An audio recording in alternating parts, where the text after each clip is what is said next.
একটি গল্প শোনাবো আজ। গল্পটা এক সোনার দেশের, যে দেশের মানুষ থেকে মাটি পর্যন্ত সোনা। দেশটি অতীত অন্তর্ভুক্ত ছিল ভারতীয় ভূখণ্ডের।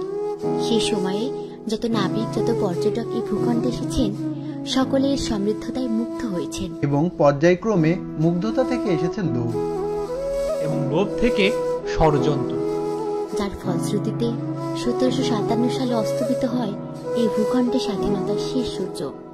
তারপর চলতে থাকে অন্যায়, অত্যাচার, শোষণ, বঞ্চনা, দুর্ভিক্ষ। এরপর গড়ে ওঠে প্রতিবাদ, প্রতিরোধ, যার ফলশ্রুতিতে 1947 সালের ভারত বিভক্তির মধ্য দিয়ে প্রায় 200 বছরের জুলুম, শোষণ, নির্যাতনমূলক ব্রিটিশ শাসনের অবসান ঘটে।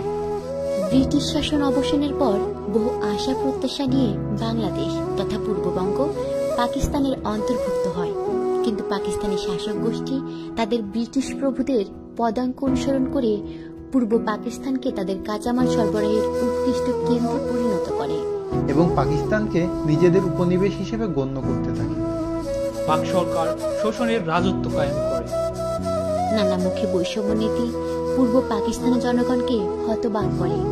শোষণের জাতাকলে পিষ্ট, মানসিকভাবে বিপর্যস্ত বাংলা ভাষাভাষী সম্প্রদায় তাই সশস্ত্র সংগ্রামে ঝাঁপিয়ে পড়ে। এদেশের মানুষকে মুক্ত করে ছাড়বো ইনশাআল্লাহ।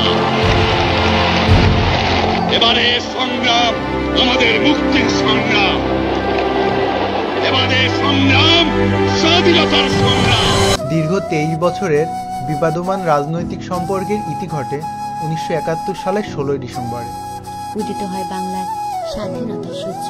একই জাতীয়তাবাদের ভিত্তিতে 1947 সালে পাকিস্তান তৈরি হলেও পারস্পরিক সহযোগিতার অভাবে আশ্রয় নিতে হয়েছিল সংগ্রামের, সংগঠিত হয়েছিল যুদ্ধ।